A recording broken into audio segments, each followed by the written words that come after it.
ఏదైనా పని చేసేటప్పుడు కాన్ఫిడెన్స్ ఉండొచ్చు కానీ మన మీద మనకి ఓవర్ కాన్ఫిడెన్స్ ఉండకూడదు. అది ఉంటే అసలు ఎలా ఫెయిల్యూర్ అవుతుందో ప్రాక్టికల్‌గా నా విషయంలోనే ప్రూవ్ అయింది.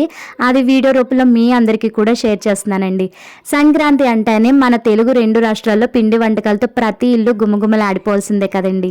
మామూలు పిండి వంటకాలతో మొదలుపెట్టి స్పెషల్ పిండి వంటకాలకి వెళ్ళిపోతూ ఉంటాం. అదేనండి గారెలు, బూరెలతో స్టార్ట్ చేసి జంతికలు, అరిసెలు, మినుపు సున్నుండలు ఇలా రకరకాల ఐటెమ్స్ చేసుకుంటూ ఉంటాం కదా! మా ఇంట్లో కూడా సంక్రాంతికి అమ్మ ప్రతి సంవత్సరం కూడా మినుపు సున్నుండలు, జంతికలు, గవ్వలు అదేనండి కొన్ని ఏరియాలో గోరుమిటీలు అంటారు కదా! వీటినైతే చేసి పెట్టేవారు.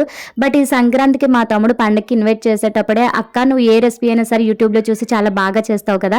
సో ఈసారి నువ్వు పప్పు అరిసెలు చెయ్యి అక్క బావుండేలాగా" అని చెప్పేసి అన్నాడు. ఇంక "నువ్వు బాగా చేస్తావని" మా తమ్ముడు అనగానే నాకు కాన్ఫిడెన్స్ కాస్త ఓవర్ కాన్ఫిడెన్స్ అయిపోయిందండి. పైగా ఈ అరిసెల రెసిపీ మన యూట్యూబ్ ఛానల్‌లో కూడా పెడదామని చెప్పేసి నాకు ఎవరి హెల్ప్ అవసరం లేదు. నేను ఒక్కదాన్నే చేసేస్తాను.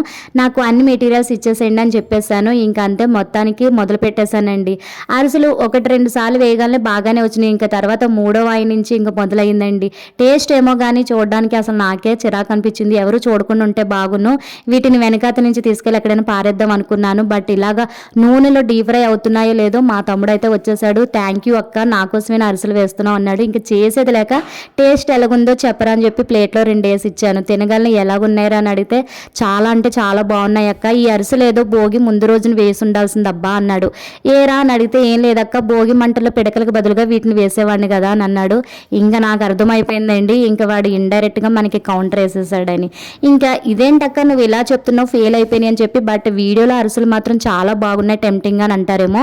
మనం వేసిన అరిసెలు చూసి చుట్టుపక్కల రియాక్షన్ చూసి అలాగే వాళ్ళ రియాక్షన్‌కి నా మొఖం చూసి ఇంకా మా అమ్మగారు "ఇవేమి అయ్యే పనిలా లేవు మీరంతా పక్కకెళ్ళండి నాకు యూట్యూబ్‌లో ఒక వీడియో అరిసెల వీడియో పెట్టి చూపించండి నేనే ఎలాగోలాగా చేస్తానని" చెప్పేసి అన్నారు. ఇంకా లాస్ట్ వీడియోలో అమ్మ గురించి మీకు చెప్పాను కదండి. ఏదైనా ఒక పని అయినా సరే ఏదైనా ఒక రెసిపీ అయినా చూసారంటే ఇంక వెంటనే పెట్టేస్తారనమాట. ఇక ఇప్పుడు మనం వేసిన అరిసెలు చూసేయండి. ఇదేనండి నేను చేసిన అరిసెలు. అసలు చూసిన తర్వాత ఇంక మొత్తం మీరందరూ కూడా పైకి స్వైప్ చేసుకుంటే వెళ్ళిపోతూ ఉంటారు. ఇవేనండి నేను చేసిన అరిసెలు పారేయకుండా భద్రంగా దాచాను మా వారికి పెడదామని. వీడియో నచ్చితే లైక్ చేసి మన ఛానల్‌ని సబ్స్క్రైబ్ చేసుకోండి.